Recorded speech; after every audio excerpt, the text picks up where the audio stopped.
Hi, it's me, Termo, Motivation and Beard. Welcome to this new video. I want to start off right away thanking you for all the shares of my content, because this is priceless. I've started to be contacted by a number of people, as I mentioned last time, whom are in need of support and don't know how to deal with this situation. And I finally found someone, as I did when it was time for me to find support and seek answers on what to do in my situation. And so they are too now finding answers to their questions and are dealing with this situation and this journey in a more peaceful way. So truly, thank you and keep sharing. Eventually, if you have any question, I ask that you post them in the comments so that I can answer them right there or in the next video. Make no bones about it, I'm here specifically to answer any and all questions. With that being said, let's get started with today's video.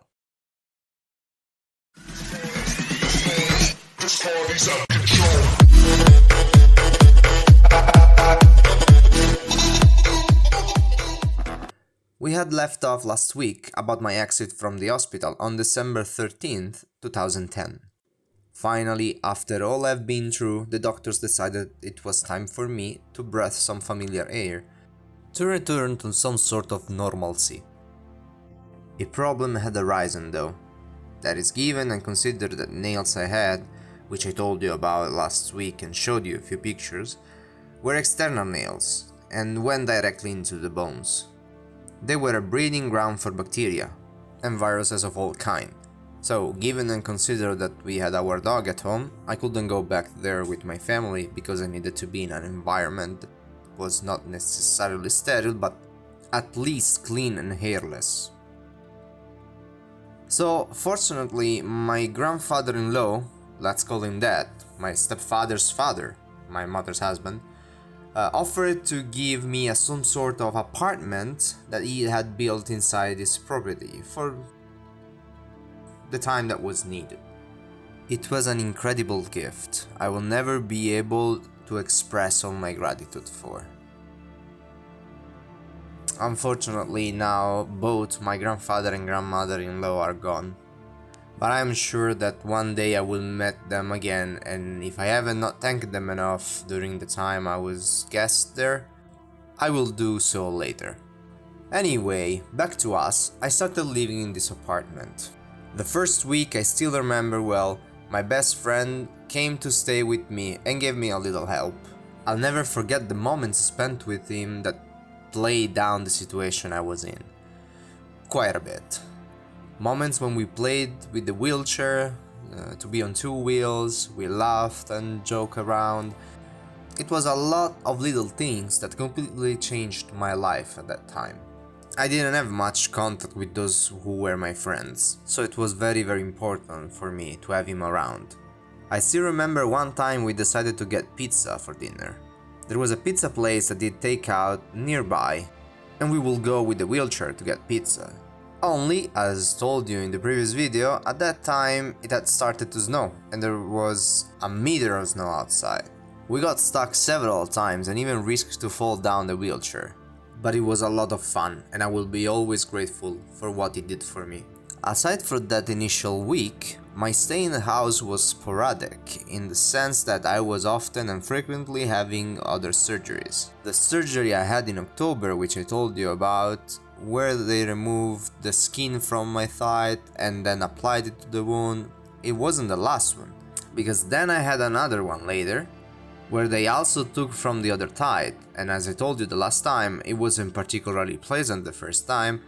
I'll let you imagine the second time, where I already knew what was in store for me. Whenever I went into the hospital, it meant that I had to stay there for about 2 weeks, so I lived at home sporadically.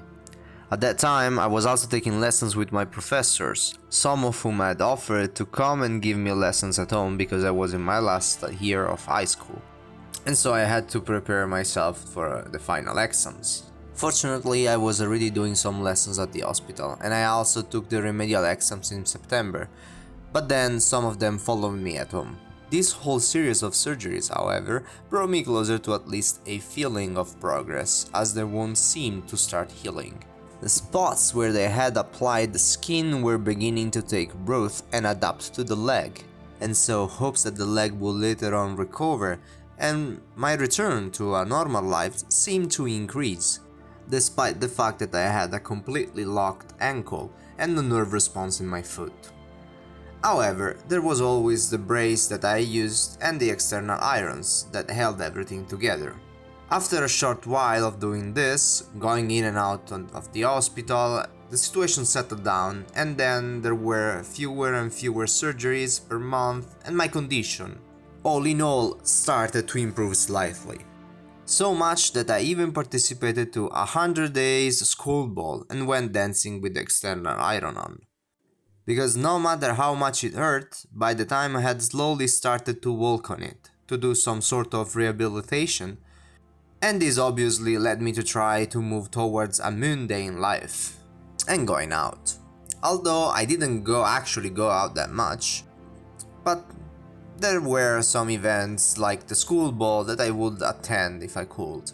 I still remember that at the time I wasn't teetotaler like I am today. I had few drinks too many, and my tendency when I went dancing when I was 18 was to get on the walls and cubes and dance over there. Well, here I tried to do the same with the outside irons. Being a little tipsy didn't help, and I went to hit directly with the iron on the cube. This began to vibrate and vibrate in my bones, so the pain was enormous. There and then I felt a sharp twinge that had no repercussions. The next few days were excruciating, because of course the pain, which before was muffled by the alcohol. I bear my testimony that the days after I felt it all. This series of events, like the outgoings, were something I started doing in early to late March. When we got to about the beginning of April, the doctors informed me that they thought we could remove the external irons because it was now time. The more I had external irons, the more there was a risk of having other bacteria and possible other infections develop inside the leg.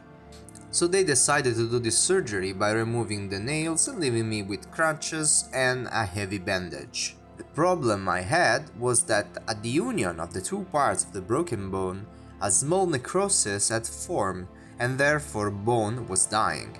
The doctors tried to nourish the part of the bone with therapies and dressing so that it would bond and be stronger than before.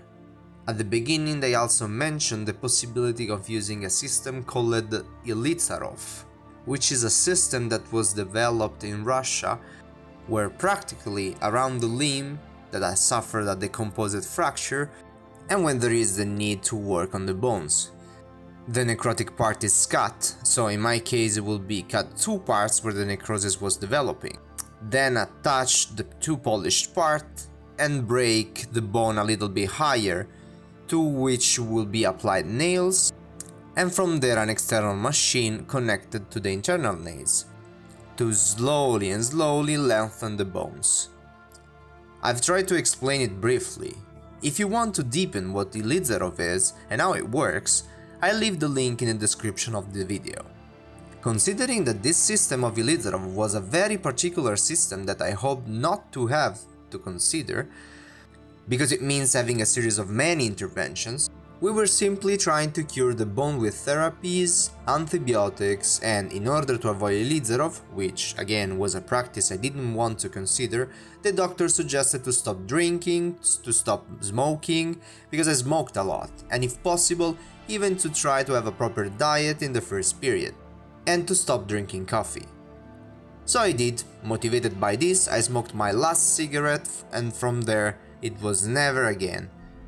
And slowly I stopped to drink coffee and even alcohol. The first week without nails was a week filled with fear, because the bone was obviously fragile bone, a bone that all in all had been through a lot and was inflamed with the beginning of necrosis. So that led me to have a manic focus on whatever I was doing because I was afraid of refracturing. At that time I had started to play an online game, and I did it with a group, a guild as it's called in the game. And this group had decided to meet in Pisa, an Italian city where I have relatives around April 8th. if I remember correctly, of course in 2011. So I decided to participate. Since we have relatives there, my father went to stay with them for a few days, and I instead went to the hostel with my fellow gamers. It was a great experience. I definitely needed it, because I was coming from months and months and months of hospitals, on and off, with surgeries, hospitalizations. So a few sporadic events, like that night I went dancing or this opportunity, were not so many in that period of my life, and so I did not want it to slip away. Once I met with the group, we decided what to do, and then we started a bit to go around the city and get to know each other in person. Then to plan the evening, and eventually go to sleep. We stayed up late, and then the next morning we were to meet with other part of the group that was already in the place. Once I woke up in the morning, I felt the urgent need to go to the bathroom. So I took up the crutches that was my only means of transportation, given that they had taken off my irons, and directed myself toward the exit door. I didn't notice as I approached the door that there was an angle of a blanket on the floor. So I put my crutch on it, slid down and pulled all my weight on the left leg. I felt a fairly loud cracking and an excruciating pain that made me fall to the floor. I had broken my leg again. That's all for today. I thank you for all that you do, for sharing, for the comments that you leave, which is very important to me. But it's also very important to all those people who are in need, all those people that you share with. So I thank you, and I invite you back to share and make sure that other people like those who already contacted me can find information and answers to their questions. With that said, if you haven't signed up yet, consider to do so now by clicking on subscribe button and turn on notifications via the bell, so you never miss any of my content again. All that is left to me to say is goodbye, and see you in the next video. This party's out of control.